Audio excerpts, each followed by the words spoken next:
உண்மையாய் பக்தி வைராக்கியமாய் பரிசுத்தமாய் வாழக்கூடிய வாழ்க்கையிலே என்ன நடக்கும்னா சோதனைகள் வரும். சிங்கக்கவில போடக்கூடிய சூழ்நிலைகள் வரும், நெருப்புல போடக்கூடிய சூழ்நிலைகள் வரும், பாவம் பற்றி பிடிக்கக்கூடிய சூழ்நிலைகள் வரும். இப்படியே என்ன செய்யும், அநேக சூழ்நிலைகள் வரும்.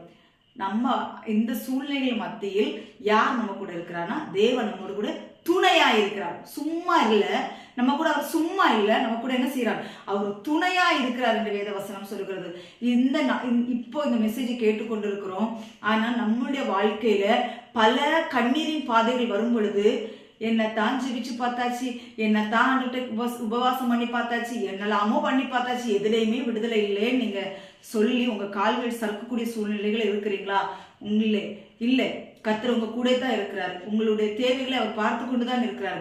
அதற்கு ஒரு வேலை வர வேண்டும், அவருக்கு ஒரு சித்தம் வர வேண்டும். அந்த சித்தத்துல தான் என்ன செய்வார், தேவன் கொடுப்பார் என்று வேதவசனம்